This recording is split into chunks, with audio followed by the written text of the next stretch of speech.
part two. Sorry about that. I was saying all you have to do is come up just a little bit into the 100%.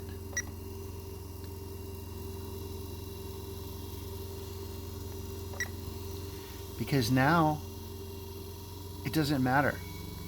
You can come way up. You can raise the voltage all you want. So we only need to go to 60 volts max from a power plant. Maximum. That's it. And watch what happens. Turn on the light. Load the light. It doesn't matter. It's still very strong reactive power. As long as the load does not get below, there's 50 volts. As long as it doesn't get below 41.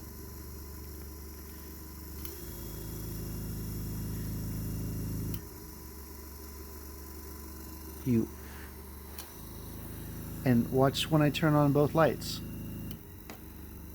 The other light, it doesn't dim worth squat. Okay? But watch when I go down below that level, below that threshold. This is something that the power plants cannot do.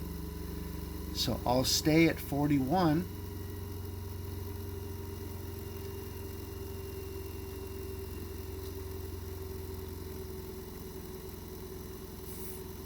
$41.8.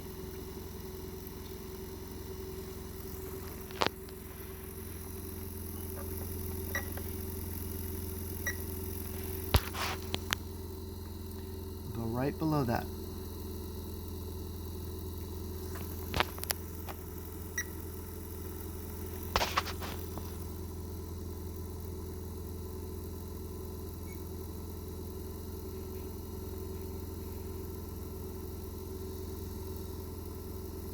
Okay, 41.8.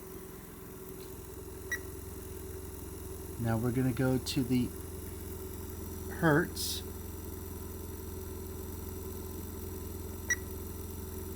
And the duty cycle. Now I'm going to turn on the light. And you see that? Look at the light. Look at how much the other light dims as soon as you add that load. This is what the power plants and electromagnetism fight daily.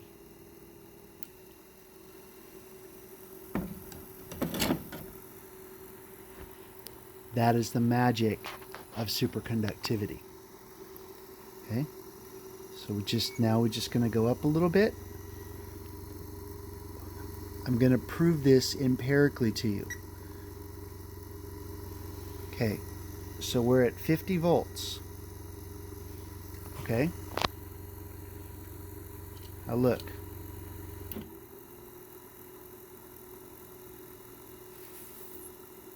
I'm going to raise the potential just as long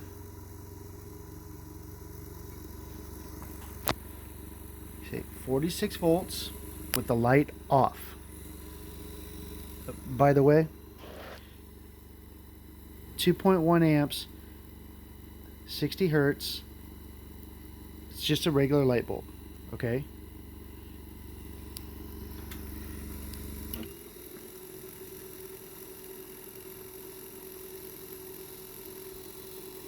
So 41.8 or 46.2. That's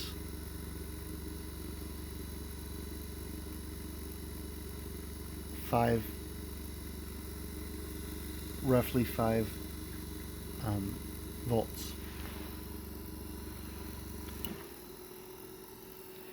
And look what happens. As soon as I turn on the light, it doesn't dim.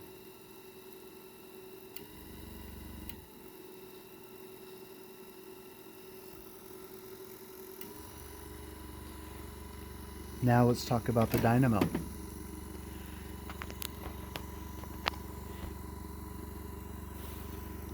Output from superconductivity. The dynamo is running, but the ground chassis of the dynamo is positive. And I'm in parallel, actually in series, series parallel. I'm series,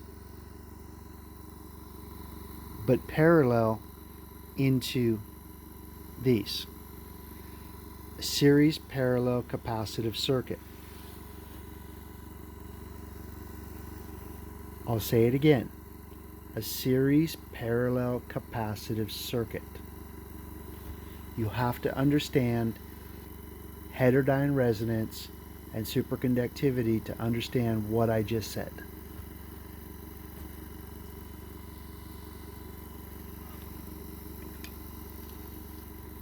Because time over the resistor is the impedance of that. And that time is directly related to harmonics and to hertz and frequency, which proves that frequency is power, as long as you can control it.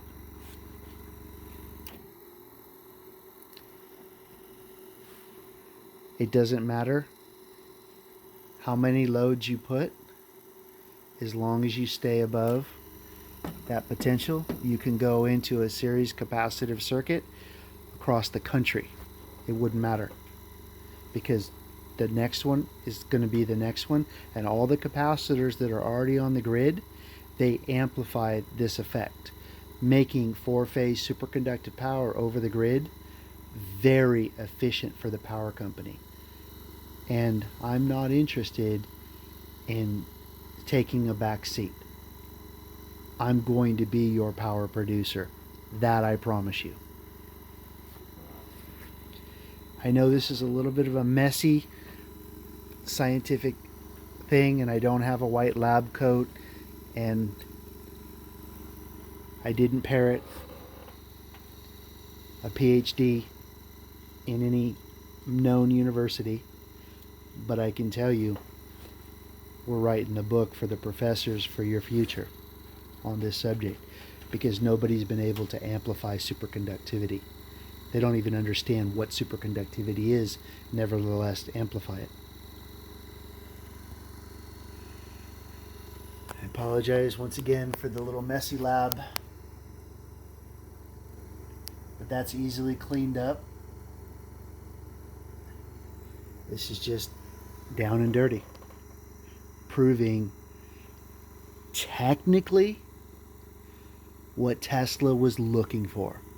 I've said this a million times, if not one. The simplicity of this argument is, if Tesla had an oscilloscope, we would already be here today.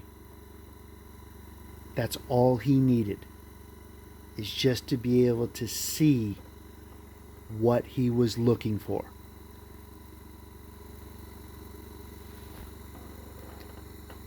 Thank you for your time, and I'll talk to you soon.